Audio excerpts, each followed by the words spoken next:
First of all, thank you so much everyone here, and it's my honor to moderate this esteemed, panel. Something that is, the reason why I exist is really bringing attention to climate, bringing attention to sustainability, and especially in the context of Himalayas and our glaciers. And without these glaciers, we won't be really able to climb. So I'll just set the context here for this panel. The way with the increasing climate change, the Himalayas, the mountains, the glaciers, are getting impacted so much, and the Himalayas are melting so fast. Since 2000, the Himalayas have been losing an average of almost 8 billion tons of ice every year, with many glaciers thinning by almost 1 meter every year. They are retreating back, by 1 meter.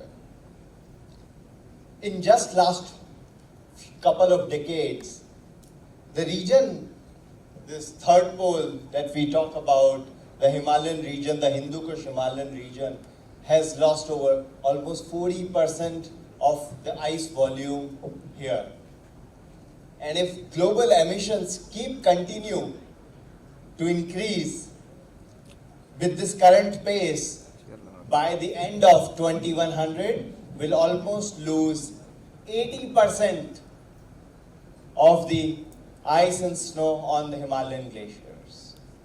And this is alarming, extremely alarming, and especially as, someone who is living in this Indian subcontinent or South Asian region, almost 2 billion lives downstream are dependent on these glaciers for farming, for livelihood, for agriculture, just, for their drinking water supply. So much is at stake. And as climbers, as mountaineers, we have been, going to these glaciers very often. There is a big responsibility that comes on us to really intervene. And from just being climbers, how can we become the advocates of these climate advocates and the guardians of these glaciers? These glaciers have been our guardians forever. But probably this is the time for us to reverse those roles and become the guardians of these glaciers and help protect them. And for that, I would like, our esteemed panelists, but more than that, a mountaineer, a dear friend, and a champion of glaciers here. And his work as an explorer that he has been doing in the Indian Himalayas for a couple of decades already. He has been, climbing unexplored Himalayas, which not many people go and venture out into. Our dear friend Anindya sir, Anindya Mukherjee da, and he has climbed various mountains in Indian Himalayas, which has, peaks like Swargarohini, peaks like Satopant, peaks like Mount Kamet, Nanda Devi East, Shivling, but also he does a lot of work around glacier preservation, bringing attention to what is happening to these glaciers in Indian Himalayas. There is a beautiful presentation, that he will share. Quickly, just to set the context for the panel discussion, and then we will get into individual Q&A in terms of understanding everyone's perspective on this panel here. Thank you, Anurag. I'll just start. Or maybe I have kept the title slide called Melting Majesty. I've intentionally used a ChatGPT generated image. My worry is maybe my next generation of mountain goers or the next will not be able to see the glaciers as we have seen or experienced in our lifetimes. Maybe AI would be their only way to see what a glacier or a glacial lake looks like.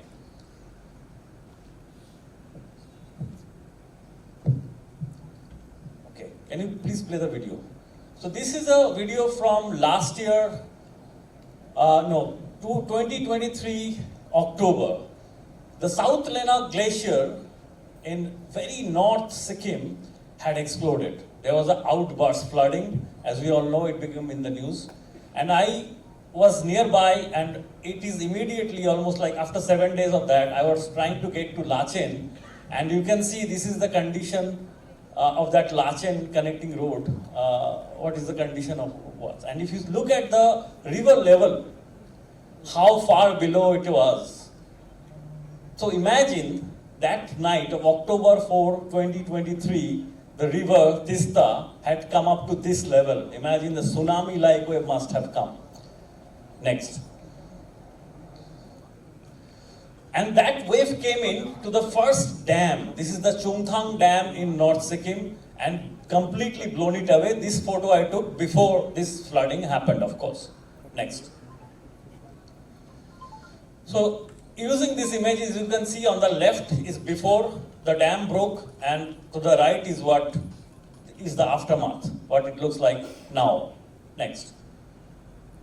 And as I was trying to get across, crossing this road, I was lucky to meet this father and son duo. They became my companions. And they told me a story of resilience. They said 12 people, they live in a small hamlet called Musithang, just nearby Lachen, and they say 12 people of our village worked 12 days and night non-stop to open a route which became their lifeline. And in spite of that, they laughed, the father laughed and said, because 12 days, 12 people is Bato 144, Bato in Nepalese road. So they did not lose their sense of humor. And such a strong message coming from the people who are living on the ground. Next, I think. So what is Bato 144? Please play the video. As you can see, they fixed rope because you had pregnant ladies, ailing grandfathers, and for everyday work, they were doing this to and fro on this sort of a risky terrain. Such is the human strength and courage and resilience in the face of calamity. This is one bad. Next. So coming to that, South Lonak Lake, South Lonak Glacier and South Lonak Lake. In 2009, much before all these things, calamity happened, I was leading a team from BBC Scotland to climb this peak called Kailas, which I marked 6680, is still unclimbed. We could not climb it, we went to 6343 and also climbed an unnamed peak. But that is not the story today. So this is what the South Lenak Lake, almost frozen, this was end of October, early November it was frozen. This is what it looked like then. Next. If we go back, this is a 1978 Japanese map, and as I was reading early Everest expeditions coming in, many of them had come through Lonakla and the Kailasla. They came back from Everest this way. And if we read this report by G.B. Gourlay in 1930, here he said, before long we passed a small lake about 200 and 300 yards wide. Only 200 to 300 yards wide, and that he is writing in 1930. And now we have, so in North Lonak Glacier he saw a 200 to 300 year wide lake. And there we have a North Lonak Lake, where the team from DST Sikkim is going on 20th of August this month. And the South Lonak Lake is, of course, I'm going to show you what it looks like now. So this is how fast and rapid and dangerously quick this is happening. This is the head of the South Lonak Glacier, and the peak is Jongsong's northeast face. This is the glacier looking down below, and you can see it is a moraine-dammed glacial lake. At the very end, anyway, that's a moraine dam. So this was our camp, and these are the points. So anyway, we eventually climbed this peak on the left, and this peak. And from that summit, we could see both the lakes. The importance is nowadays, after the post-flood, the access to the North Lonak Lake is completely blocked. So here you can see on the left is the North Lonak Lake, and to the right is the South Lunak Lake. These are all 2009 photographs. Another photo from the summit, a very corniced summit that was. And this is what happened on October 2023. Before 17 September, the very left image, you can see how big the lake was. And if you come to the extreme October 4, almost half the lake has become. This is the video, kindly play. So I took a team of IIT Bombay glaciologists in October 2023 to study this lake. So this is the breaching point of the flood. Of South Lunak. And I'm panning my camera. Now you will see the South Lunak Lake as it is Here now. you can see This is the position of South that's Lunak the Lake. exit point, and that's South Lunak. Next. Oh, sorry, I keep forgetting. Next is in my hand. Another video, please play. Isko play kijiye, please. So this device, whatever is left, there was an early warning system put there only a couple of months before this flooding happened. Swiss scientists and engineers came and put it there. And the entire early warning system will come into, I'm sure we'll come into the discussion of early warning systems, and it was supposed to give us an early warning. That's why it's called early warning system. Completely got flooded, and of course we could not do anything about it. Next. So that was the northwest part of Sikkim, very close to the LSE. Next, there are other glacial lakes which I have marked here. One is the Gurudongma Lake, and then you have the Cholamo and the Kangchung Cho, which comes from Tista Khangse, which is the original source of the river Tista. At the very that's the very LSE. So as I visited, if you can see in this map the dimension of the Kangchung Cho, the Kangchung Lake over there. And when I visited, this is what it looks like. And this is right on the LSE I'm standing. And Tista Khangse, there's a peak called Pauhunri, 7,000 meter peak up behind the clouds. So this is what has happened. This is the glacier size, the glacial lake now, the size now takes. This is what it was. This is what is now. This is 2022 photograph. Now coming to Cholamo, this is one of the largest lakes again, and the arrow marks Dongkyala. Used to be the border with Tibet. The next photo will show, first is a painting by J.D. Hooker, the botanist, who painted from Dongkyala looking towards Tibet. And this is a photo I took in 2022, very similar, right? But not much of a change in the glacier dimension has happened, because perhaps there was no major glacier existing there altogether. But wherever we see glaciers, we have now come to the Gurudongma Lake. Thousands of tourists visit every year, and the arrow is marking a pass. It's called Dorjela, about 18,000 feet. Once one goes to Dorjela, you see the real photo of Gurudongmar. You see two more lakes above it, and one of the lake is showing already signs of breach. Once that mass of water breaches and hits the lower Gurudongma Lake, the lower Moran Dam will not be able to hold. Another flooding will happen, devastations are waiting to happen. So, and in this map you will see above Gurudongmar, you see one lake, but now the second lake has come. So this is how fast, scarily fast this is happening. And this is the last glacial lake I'm showing. This is Siniolchu. It's a valley called Zumtulfuk, where we were the first human beings to explore in. And we found this huge glacial lake once again, which was not on the map at all. So as we started the remote sensing data, this is the 1977 data, the lake was this much. You can see the red circle. And this is 2022, the lake is now huge, almost, whoever has been to Sikkim, the Changu Lake is like 2.1 square kilometer, a little bit more. So that's it. With that, I hand it over to Anurag. Thank you so much. He has shared the, true reality of what is actually happening in our mountains and how it is impacting the local communities that live there. अभी recently कुछ समय पहले 2 महीने पहले एक Switzerland के अंदर ऐसे ही ग्लेशियर लेक आउटबर्स्ट हुआ जिसे हम ग्लॉफ कहते हैं, और बट वहाँ पे वो अर्ली वार्निंग सिस्टम्स लगे थे तो टाइमली पूरे विलेज को इवैक्यूएट कर दिया गया, तो कोई कैजुअलिटी नहीं हुई, कोई किसी को नुकसान नहीं हुआ। बट ये सब रिसोर्सेज भी बहुत एक्सपेंसिव हो जाते हैं। अभी अपने यहाँ पे इस तरीके के रिसोर्सेज भी नहीं है, अर्ली वार्निंग सिस्टम्स भी नहीं है। अभी जो लगा था वो भी डिस्ट्रॉय हो गया फॉर एग्जांपल वहाँ पे। तो इस तरीके के बहुत इंसिडेंट्स आने वाले समय में बढ़ेंगे विद इंक्रीजिंग क्लाइमेट कैटास्ट्रॉफीज। ये इंसिडेंसेस आने वाले समय में और बढ़ेंगे और हम लोगों को इसके लिए बहुत केयरफुल होना पड़ेगा। तो आई थिंक जो अनिंद्य ने वहाँ पे काम किया, he is not a scientist, but as a mountaineer, as an explorer, they work closely with glaciologists, scientists.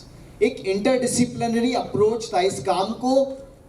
इसके लिए ये नहीं है कि केवल साइंटिस्ट का काम है या केवल माउंटेनियर्स का काम है। ये I think as a society हम लोगों को एक इंटरडिसिप्लिनरी अप्रोच बिल्ड करना है इन माउंटेन से रिलेटेड चैलेंजेस को हैंडल करने के लिए। सो आई थिंक उसी को देखे हुए मेरा आपसे सवाल है अनिंद्य,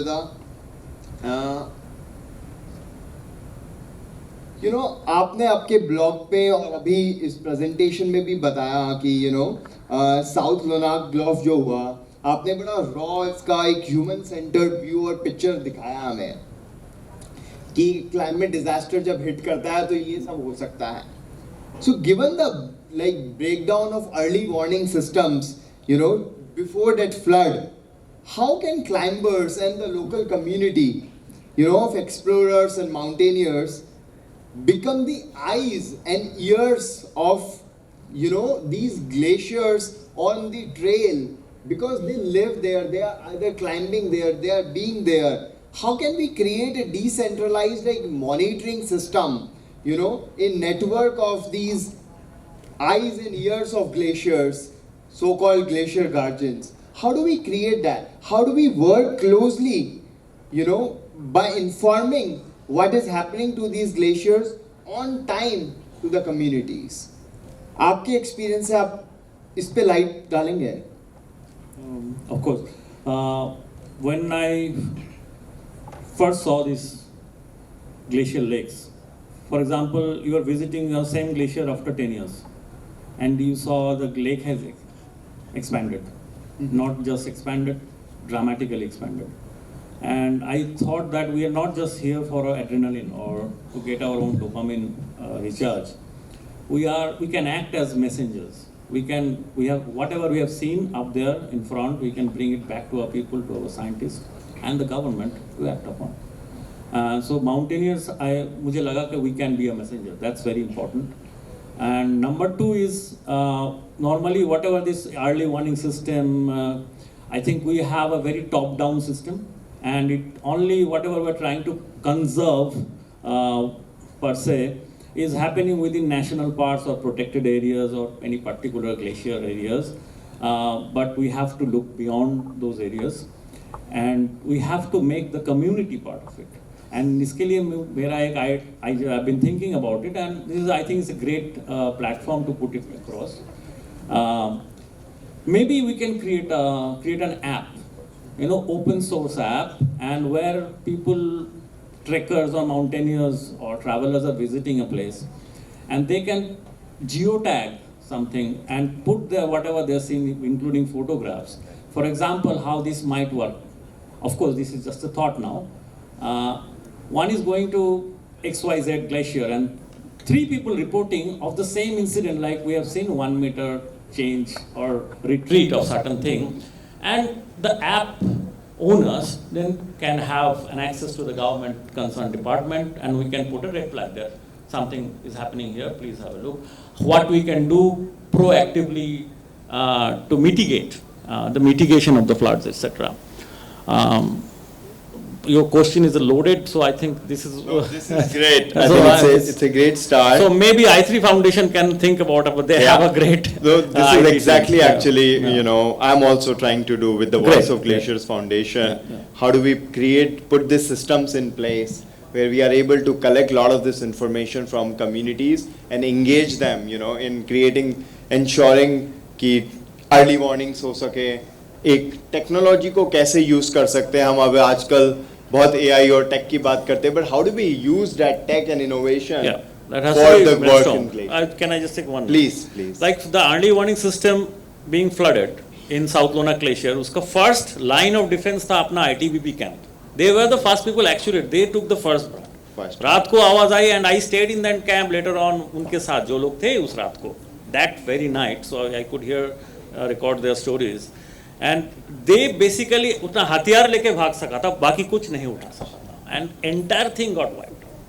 And now last year, the government has again put the early warning system along with the Swiss scientists in the same South Lona. अभी फिर बैठा गया. But अभी उधर कुछ होने वाला नहीं है, जो टूटना था टूट चुका है. Now there are other glaciers like Shakocho and North Lona Glacier lakes.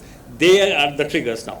So the government is well aware, they are trying to do, but as you said, it has to be a community feeling because खाली glacier टूटने से उधर का नहीं हो रहा है. Everybody is getting affected. Yeah. No, thank you, thank you. With that, I'll come back to you with more questions, but let's move to Jamling ji. Thank you for being here and being a beacon of hope and guidance for this, you know, Himalayan Conclave. My question to you is, you know, mountaineering has always been seen as something people conquest, or you know, but perhaps that time has come now to replace that language also of conquesting a mountain, or you know, to something towards protection or guardianship or taking care of these mountains and glaciers. You know, so how can we reinfuse a new set of values and ethics, you know, in the Himalayan climbing space, where mountains that have always been revered as spiritual places, you know, how do we bring that sense of culture and ecological humility to establish that reconnection with these mountains and glaciers, especially among the next generation of now climbers, कि उनका role is not just to climb, but also to care for these glaciers and mountains? Well, firstly, we don't conquer mountains, we conquer ourselves. Mountains are sacred places for the Buddhists, for Hindus. You know, we believe mountains are the places where gods live. You know, Hindus believe Shiva. You know, Shiva lives in a lot of these mountains. Buddhists believe, you know, the Everest is called Chomolungma, or Mother Goddess of the world. Beyond Langsangma, she is the Mother Goddess of Everest. She's the deity of inexhaustible giving. And I think my father also said this pretty well, that you know, the mountain tells you whether you can climb or not. You don't make the rules. The mountain makes the rules, and you don't approach the mountain with arrogance. He said very clearly that, you know, you climb a mountain as if you're crawling on your mother's lap. You know, slowly you go on the mother's lap, and then the mountain will give you the chance to stand at the top briefly, for a brief moment, and then you come back down with humility. And I think this is what we need to be, it has to be taught in the schools to the children today. Keep your ego aside. I think that's one of the biggest problems we have, is the ego is what kills everything. Hillary and Tenzing were the first two humans to reach the highest point on earth. And they were, I think, one of the best two people that could have reached the summit first. In the schools, to the children today, keep your ego aside. I think that's one of the biggest problems we have, is the ego is what kills everything. Hillary and Tenzing were the first two humans to reach the highest point on earth. And they were, I think, one of the best two people that could have reached the summit first. Because they both were very simple human beings. They were passionate about climbing, they were passionate about adventure. And they climbed this mountain, they came back as heroes. You know, they gave hope to millions of people that anything can be possible and be done. But it did not get to the head. You know, they came back as simple human beings, and they spent the rest of their lives giving back to the community with humility and humbleness. And I think we can learn a great deal from these two gentlemen from the achievement almost 70 years ago. No, beautifully put. During 1953, during the times of, Tenzing Norgay and Edmund Hillary, these glaciers, the Khumbu, they were so vast, considered as sacred. But now, scientists have been telling that even Khumbu is receding so fast, at least by a meter annually. So with that, I don't think so आने वाले time में Khumbu भी बचेगा. Khumbu जो cross करते हैं, सबसे dangerous जो part है, Everest पहुंचने के लिए. And if that won't be there, like, how do you feel about it? Like, just that thought of, you have yourself has crossed that. So I'm just curious to understand your own perspective when you look at that historical, how these glaciers or the Khumbu was and to where it is heading towards now. Well, climate change is not fake, it's reality. And you've seen right now from the presentation, there's a huge change, and I've seen changes in my lifetime. Imagine the amount of change I've seen in my lifetime, glaciers receding. It is believed that if you look at Everest and you look at the Lola, at one point it is believed about 500 years ago, the Lola, the ice was all the way up to the Lola. So there was a pass that you can walk right through the Lola into the Khumbu Valley. And now 500 years later, the Lola, the glaciers receded all the way down. The Everest Base Camp itself is 50 feet lower than what it was 70, 80 years ago. And the glaciers are melting at a very, very, fast rate. A lot of the recent lake burst in the Khumbu region again, wiping out the village of Thame, my father's ancestral home. Half the village was wiped out by these, glacial lake outbursts. And this is bound to happen again and again if we're not careful and we don't start protecting. The Imja Khola itself, it's on the island peak side. That is also almost about to burst, but they had, the Nepalese army had went in and started drilling holes to set the leakage out, so that it'll slow down the process. But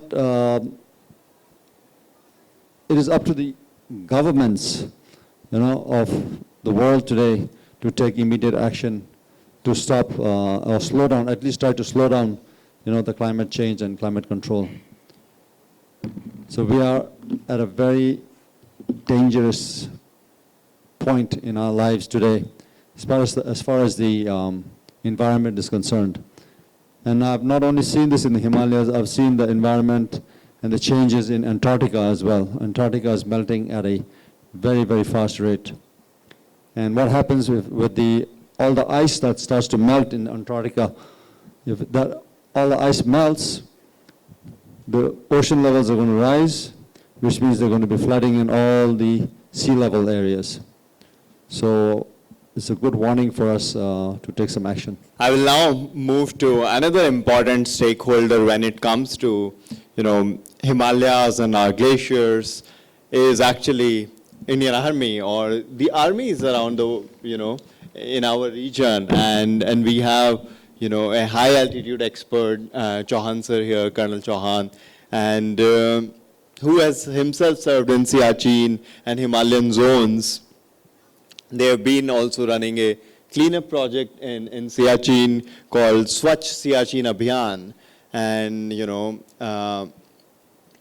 so when you are serving there, it's one of the highest and the coldest battlefields, but also so fragile because of, obviously, when the firing on, these things happens during the war period, it also impacts these glaciers. And studies has estimated that over, 200 tons of waste have been accumulated on the glaciers. Much of it is non-biodegradable, including fuel drums and plastic. And someone who has both defended our borders, and also dependent on these glaciers to protect these, ranges. How do you see the role of Indian Army in promoting glacial health and the right discipline? Because Army is known for their own discipline, How do we bring that glacial health and discipline into the mainstream conversation by introducing new roles like of some new codes of sustainability, even in your own work as high altitude expert or even as a defense force person. So would love to get more insights, from your lens too. Hello. First of all, absolutely privileged being here. Anurag, great discussion. And thank you to the people of Ranchi to be here in the August gathering. Very important question on climate change. Initially, before being a military person, I was a student of disaster mitigation. So it comes up as a very interesting question. Today, we have to accept the climate is changing beyond a band-aid solution for anyone to take action. Now, most of the areas, why do disasters take place? Because the human population has grown out of proportion, and we have started staying in the areas which are likely to be hit by disasters. Now, there is an action plan. Definitely, glaciers do play an important role. And whatever solutions we do will only slow it down, will not stop it. But that does not, what Anurag and Jamling sir has brought out, absolve us from the responsibility in whatever role we are doing. Now, all of us in the audience, when the name Siachen comes, Siachen is a matter of pride, it's a matter of passion, it's a matter of emotion. And let's be clear, Indian Army is guarding on the Himalayan front. The Himalayas have been the defender for our great land as a citadel. We have two very aggressive adversaries. If you leave a piece and an inch of land, they will occupy it. The Indian Army does not visit Siachen Glacier, it practically stays on it. So when you stay on a glacier, and now you would have seen in the recent confrontation of Sindoor, anything that happens, what do you want your army to do? You want to respond in 1 minute. So when you want to respond in 1 minute, that means on the glacier there has to be artillery guns, missiles, heavy machine guns, guided missiles. Now to power it, to fire in 1 minute, you require ammunition, tons of ammunition. And this ammunition can be loaded only in the summers, it can't go in the winters. So whatever goes on top stays there for 6 months. All this effort has to be backed up by human beings. When human beings stay there, they require rations, fuel for warming. Now with this comes debris, salvage and human waste. If you see from a national point of view, every time leaving a clean picture of the Siachen is not possible. You are living there practically. You're not going there just for 20 days or 30 days. So initially the priority is to keep the defenses up and have an aggressive posture to hit when the action comes out. Climate, glacier cleaning is important, but it is not priority. But however, what happens is any casual visitor, when he visits Siachen Glacier, he sees it dump around. It is a very detailed plan. So we put the things together in tonnages and we take it out in tonnages. So when the season comes out, we have earmarked places where the tonnages are bulked up. Whatever effort, even a hectare which is going out, whereas the Ladakh pony which is going out, everything which can be lifted is lifted back. Which cannot be is kept there because it's collateral. You can't do anything about it. Now, I want to tell you something about Army's conservation efforts. In the country, Armed Forces is the only organization which has formalized the formation of the Territorial Army Ecological Battalion. It's given it a national mandate for conservation of forests, for conservation of our ecology. So right in Himachal, so what happens is, state becomes a stakeholder, state and government, they co-partner the pay of the persons who are enrolled in the Territorial Army Ecological TA. So we have ecological TA in the Himachal Pradesh, Arunachal Pradesh, and Assam, and they are doing a fantabulous task. So this is now been formalized. As I said, there is a set of people whose job is aggressive warriors. They are supposed to do the job. And we have a formalized channel now of a force which is there with a conscious mind for conservation. Wow, thank you. I mean, it's a very difficult role to be in, where you have to balance both war and at the same time the environment at the glacier itself, or the Siachen glacier. But the way you have explained it gives me an understanding, a more better perspective from your lens, what actually goes there when you are protecting the mountains, our country. And so thank you. I'll come back to you with another question, but I'll move to now a very old friend of mine, Hemant, who is leading the Tata Steel Adventure Foundation. And with Hemant, I've done treks, I've done a lot of my early Himalayan climbing or expeditions with Tata Steel Adventure Foundation, which was earlier led by Bachendri ma'am. And so I've seen for TSAF, a lot of how I conduct in mountains comes from those values that I have seen, Bachendri ma'am, seen the leaders at TSAF leading and demonstrating and living every day on mountains. And this is how I learn, how I need to conduct and behave when I am on a glacier, when I am on these mountains. So, Hemant, my question to you is now, you have a legacy and, to lead this foundation now with huge responsibility on your shoulder. What is the next thing that you are trying to do in your role to bring, climate and sustainability at the forefront of TSAF's agenda?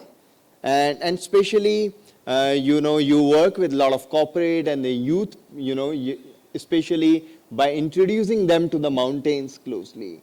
What are the initiatives that you are doing as an organization, as a leader of this organization now, to bring that shift? And is there anything in particular? Okay, I'll have more questions, but I'll come back to you later. Answer. Thanks, Anurag. Good morning, everyone. First of all, it's an honor to be here, and thank you, I3 Foundation and Rajivji for inviting me here. So, yeah, Anurag, as you mentioned, so just to give the brief background about Tata Steel Adventure Foundation, it was founded by Miss Bachendri Pal after she climbed Everest in year 1984. And over the years, TSAF, it has evolved itself. So earlier it was more focused into the hardcore technical skills of the outdoors, of the mountaineering, and then over the years it has also evolved into bringing the more aspects of leadership, teamwork, and the most important, the sustainability into its curriculum. Where now, earlier it was more just about the people who wants to go into the mountain, but it's now more about how we take the corporate leaders, children from the schools, students from the management institutions to these programs and what they can learn from it. And the focus is always that when we go into the nature, when we go into such an environment, there is a lot of impact as an individuals on us. And as an institution and as a program enabler, we try that how people can take those learnings back to them and how they can implement wherever they are. When we talk about Bachendri ma'am, she has done so many of expeditions, and from the starting, even when there was not a mandate to bring the waste down from a mountain. So she was leading a all-women Everest expedition in 1993. And one of the unique part of that expedition was they brought a lot of waste from the Everest at that time. Nowadays, it's mandated by the government, like the agencies, the government. Then there has been a lot of expeditions where there was specific focus on bringing down all the waste, whatever we can do for the local environment. As part of TSA, we also did one expedition called Mission Gange, where Premlata Agrawal, Mr. Gaurav Anand, and mother of Anuja, Anita Vaidya, we all were there. It was around 1 month expedition where we did a rafting from Haridwar to Patna, and we did a lot of cleaning drives across a lot of cities, villages. We collected more than 60,000 kilograms of waste interacted with a lot of children along the way. So as TSA, we continuously try to do a lot of things on ground. We are more hands-on approach. Even when we do the programs in Himalayas, we have a full-fledged campsite in Uttarkashi. We do programs in and around Jamshedpur in Jharkhand. So one is that we conduct a program along the way, like to manage the trails around, like sustainable trails, to raise the awareness in the villages around, like focusing, doing programs, awareness program with the school students. So where, like right now we have a campsite in Uttarkashi, but what we are trying to do, there are 8-10 villages around our campsite. So every batch who comes in with our program, they go to these villages, create the awareness, and also do the cleaning drive along with the village, along with the people over there. So it's more about that jitna bhi kachra generate hua, and then we are also trying to put a system around it. It's not just कि आप हर बार जाओगे, you collect the garbage, and then it's the next challenge is how you dispose the waste, how you do the proper, like first is collecting it and then the proper disposal and then reducing the overall impact to the landfill. So all of the small things we are trying to build in a smaller ecosystem because like you were mentioning about the Sikkim region, sir. So now when we see in Uttarkashi there is a place called Dodital. Again, a very beautiful lake, but maybe 10-15 years back there were very few human beings who used to go here. Now there are a lot of people. So in the small trails also, which are not that popular, you can see the waste lying around, the small things, so how you can bring it back. We do a lot of plantations, like more about in the campsites, again involving the people around, doing plantation drives, cleaning drives, awareness drives. So I think these small things, when participants go back, some of them even try to take it at the personal level. Like for example, Gaurav, who was part of our expedition, now has started his own organization like Swachhata Pukare. So then it's also about providing a platform to individuals who can take it to, so the impact is what was it X, now it's maybe to 10x or 100x. So one is about that advocacy and also enabling people. Thank you. Beautifully put across. I think one thing that really stood out for me is like how do you engage the local communities, because it's so important to empower and engage with them, you know, when you are working directly with the communities so that it doesn't really just become dependent on them. If someone comes, then only things would happen, but it has to really lead, you know, led by the locals themselves. Now I think I'll come back to Anindya though. You know, I'll little bit, you know, want to understand, since you have been climbing for such a long time, you know, across these Indian Himalayas, and especially the places where not many people go and climb, you know, what are the silent changes you have observed, you know, like in these places like bird calls, snow lines, dried out like moss beds or soil underfoot? What are the changes that you are observing in the Himalayas itself, and which are less visible but are still very critical, you know, in the mountain ecosystems that needs to be documented, you know, from the Himalayan region, and how do they challenge like our current work or model of existing models of conservation in the Indian Himalayas? So, Two things. two questions. So first, what are the minor changes or subtle changes? Yes, you are observing. First, very interesting. It's a nice question, thanks. In North Sikkim, actually near Lachung area, I noticed a few years ago, I noticed that rhododendrons bloomed slightly before they normally bloomed. So उसमें क्या फर्क है? क्या problem है? Problem ये था, that on the blossoms, you have migratory birds that come during the bloom. So उस time का जो उनका खाना उस time मिलता है, and the birds are due to arrive later. So इसमें actually ecological food chain में कुछ फर्क आ रहा है. So that's how it is. So it's not only you are seeing landslides, floods coming on us. So these are also very many details. That's one thing I noticed personally. And Sikkim से लद्दाख जाते हैं. Ladakh, let's take Nubra or Changthang side, where the ground was frozen solid Now those areas, it's like mushy wetland forming, and where you had wetland, it's dry. Yeah. So now we have soil erosion and landslide problem. And of course, you see lakes forming where there was no lakes before. Yeah. So these three broad or subtle things that, as a mountaineer, I've noticed. And what was the second question? My second question was like, how do we, like जो traditional एक conservation का model है, you know, जो चले आ रहा है इतने time से. And then like, how do you challenge that? What changes can be brought to that model of conservation? You know, that is. So that's what I said. It's a top-down model. मतलब this idea we have ऊपर से इधर ये है, this is thing. You take the garbage in, take the garbage out, and that of course has to go on. That has to become more rigid, and it's not just should not stay in paper. It should be enforced, and if nobody is following, they should be penalized and fined. For example, when I was climbing in the Sierra Cascades, with Apa Sherpa, that's one of my privileged times in life, and with Apa Laju, and we were climbing, and we were given bags which were human waste pack-out systems. So we were asked how many days we were going to stay. अपना waste नीचे लाना पड़ता था. Not only your plastics and bottles, etc. So that's how rigid things are, and they follow it. If you don't follow it, there are consequences.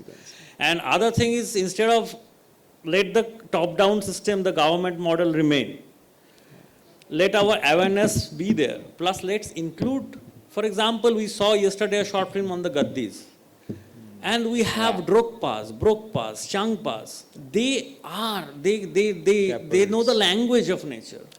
Yeah. Also, let's sensitize them. Let's listen to them. Yeah. They can be a part. For example, this father and son in Mushithang, who the courageous people, yet smiling and joking about the plight. Let them have access so that they can directly communicate कि ये change हो रहा है, ये नाला में पहले पानी नहीं होता था, अचानक पानी आ रहा है. So that should be access. Things like that. I think we need to really listen to these locals, indigenous like leaders. For me, they are the front lines people who are getting the most impacted, but also they are the ones who really understand, as you said, like what is happening, the changes that are happening in the nature. उनका रोज का काम है वो observe करना, देखना. मैं अभी recently Ladakh में था, and I can, I've witnessed a lot of these changes. अभी, चाहे वो ज़ंस्कार से लेके तुर्क तक, पूरे बेल्ट के अंदर, when you are crossing the Nobra, you are seeing all of these changes. Like, मतलब, we visited this visit called Kyari, and वहाँ पे लोग बता रहे थे कि इस बार agriculture, like, क्योंकि river का जो पानी है वो late आया है वहाँ पे, तो इस कारण से जब farming करनी थी वो अब नहीं हो पा रही है, क्योंकि पानी वहाँ late आ रहा है.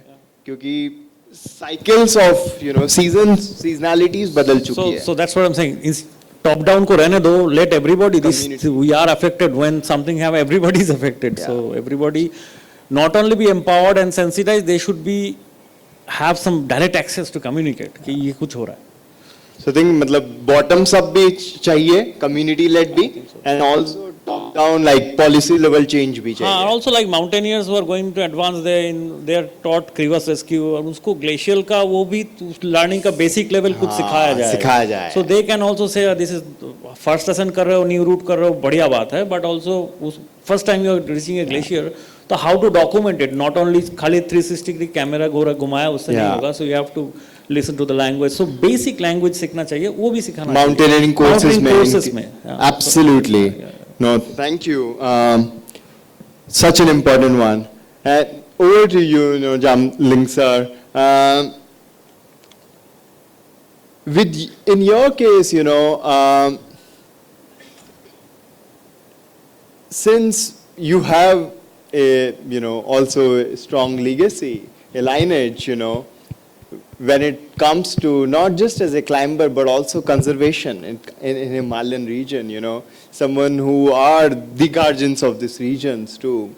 And where do you see, in times to come, like,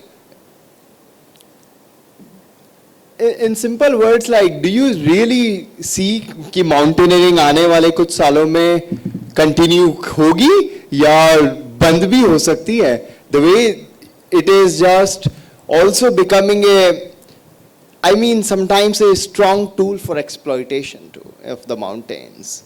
You know, as a climber, I'm saying it hurts me to say that, but what kind of change, we need to really bring and strongly advocate for? How do we go about doing this? I don't have a lot of these answers myself, but someone like you could really guide us. So would love to hear from you on that plans. Well, I think we cannot keep human beings away from mountains. Yeah. Mount Everest is the highest mountain. There will always be people wanting to climb the highest mountain. Whether they have experience or no experience, people want to go and take a selfie nowadays. That culture is not going to change. People are going to explore more and more mountains, more adventure sports are coming out, people are trying human beings are testing the limits, Everybody wants to do it, I say, I've seen 350 people in one day climbing Mount Everest. It's not a joke. You can never imagine that day would come where 350 people will be standing on the summit in one day, one single day. Never imagine that. But it has happened. And it's going to get even worse. More and more people are going to climb, and not only Everest, but other mountains as well. But what we can do, what the government can do, what the government of Nepal, or whether it's mountains in India or Europe, I think is very important to have strict rules and regulations regarding the environment, regarding pollution, regarding garbage, and human waste. That's a big issue right now, because what happens the moment you leave rubbish high up on the mountain, it's going to come down one day. Yes. And it's going to feed into the river, into the, our river system. And that's the same system where we drink water, we get all our, livelihood from these rivers. So it's very important to protect the mountains, have strict rules. I know this year the Nepalese government has established a rule saying you have to take, the potty bags for human waste to be brought back. But it's not being followed. There's nobody monitoring these things. Yeah. People are not serious. You go to Antarctica, you go to Denali, you go to any of these other mountains, the places you go and climb, there are very, very strict rules to make sure that you bring everything back. We have protected Antarctica. When you get off the ship to go on land into Antarctica, they will check everything to make sure that you're not bringing even a little bit of, seed or any, animal hair or your hair, anything. They will check everything from the Velcro to your shoes. You have to dip everything, make sure you don't bring any foreign objects in, and you make sure you don't bring foreign objects out as well. And that's why it has stayed so pristine and clean. And if we can do that down there, why can't we do it in our Himalayas, in the Swiss Alps, But somebody has to be there to push and say, okay, we need a policing system where people follow the rules. And we have to change the mindset of people. The mindset of the climbers have to be changed. People today think they can climb any mountain, they give you $10,000, $100,000 and say, okay, take me up, And they think they own everything, but they don't. So we have to change the mindset of all the climbers in order to protect our environment. No, thank you. Beautifully put. I've recently कुछ पढ़ रहा था मैं कि Everest reason में भी अब सांप दिखने लगे, एंड उसका रीज़न यही था कि स्नो मेल्ट होने लगा है, तो इतना परमाफ्रॉस्ट लगा है, पूरा ग्रीन होने लगा है, तो जो क्रीचर्स जो कभी एवरेस्ट रीजन में पाए भी नहीं जाने चाहिए वो वहाँ पे अब दिखने लगे हैं. So lot of this earth का जो डेटा है, हिस्टोरिकल डेटा, वो ग्लेशियर्स के अंदर छुपा है. But also with the increasing rapid melting of these glaciers, we'll start to see even like diseases जो हमने शायद पहले नहीं देखी है. It has its so many implications. हमारी इतनी strong dependency है glaciers पे लेके, you know.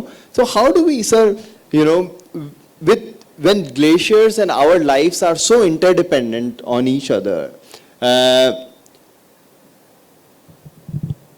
there is a big portion of, you know, glacier वाले जो regions है, mountains के regions है, उसका access, you know, especially as defense, Indian Army के पास होता है, you know, which not necessarily civilians के पास होता है सारे regions का.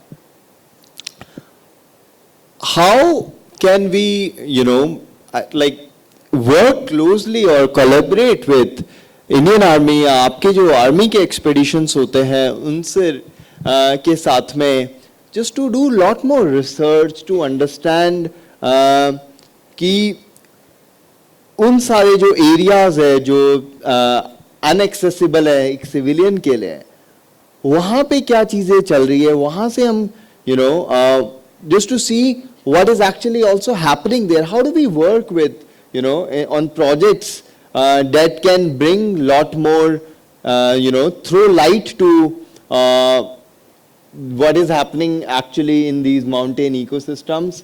तो कैसे कर सकते हैं हम आर्मी के साथ में काम? So I'm just curious, you know, to learn how do we approach this work? Thank you, Anurag. Fantastic question. Initially, I'll take on with the discussion what is going on as to the subject of travel tourism. Yes.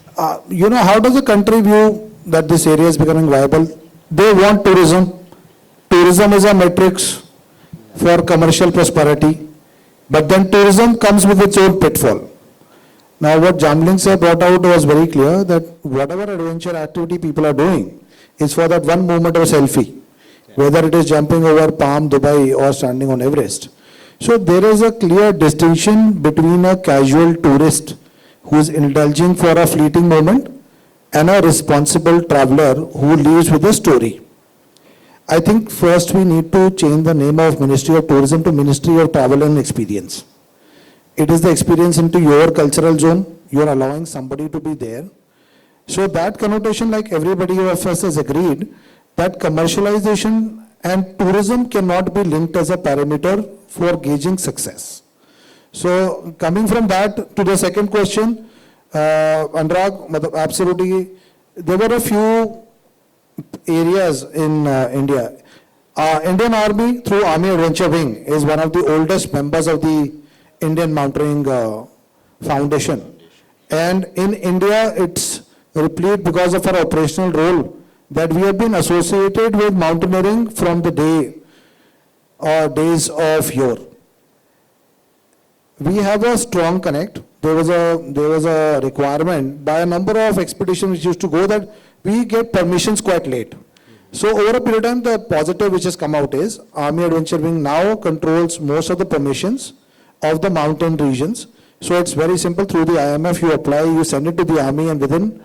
So we have identified around 250 peaks in all regions where Sumoto will give the permission. Only in the areas where we are on LAC or LC due to security reasons, they require case-to-base analysis. So that has opened up a lot of areas to expeditions to work closely. Now what happens is whenever an IMF expedition goes and the permission is there with the Army, it gets interdependent on Army for two things: emergency casualty air evacuation and search and rescue. And of course, they are connected with the local ground formation. Now coming on to the very specific question of as to conservation, that how can we collaborate? Definitely, as we said, our country derives a lot of strength from our spirituality, and which I was telling somebody a few moments ago, and Jamling sir put it, in our spirituality, we never conquer a mountain. The mountain allows us a passage. Passage comes with reverence. Passage comes with blessing, And one very interesting fact is most of our Hindu, Nepali and Indian climbers are pure vegetarian when they are climbing a mountain, which people not. All Indian Army expeditions, whether it is 8,000 or 7,000, are pure vegetarian when they go out. It is because of belief. Wow. Belief is what actually puts them there. So it always comes at a calorie count. You require a lot of calories when you are going down, but there are beliefs We have seen yogis who are there in half-clad, dhotis who are going there. So believe there's power up in a big way. Now we have the Army Mountaineering Institute, which is located at Siachen. With a lot of our industry partners, they want to try anything new under the concept of the no cost, no commitment. They can come and try it. And as part of conservations, definitely, we are a strong partner. Anything which your foundation wants to do, we will take it up through a formal MOU, which will actually streamline the entire year's effort into the areas where we are focused. Not only Siachen, but also on Uttarakhand and Sikkim.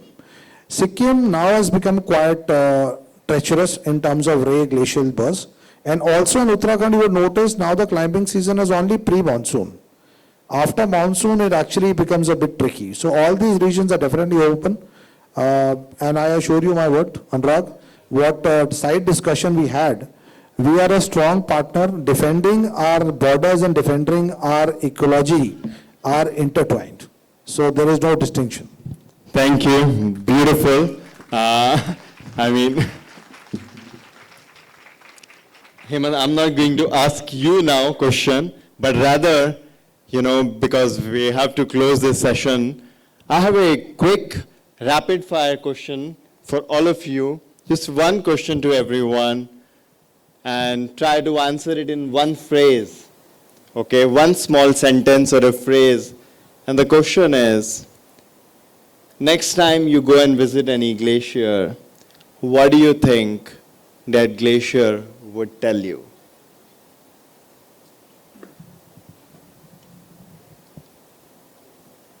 Go back.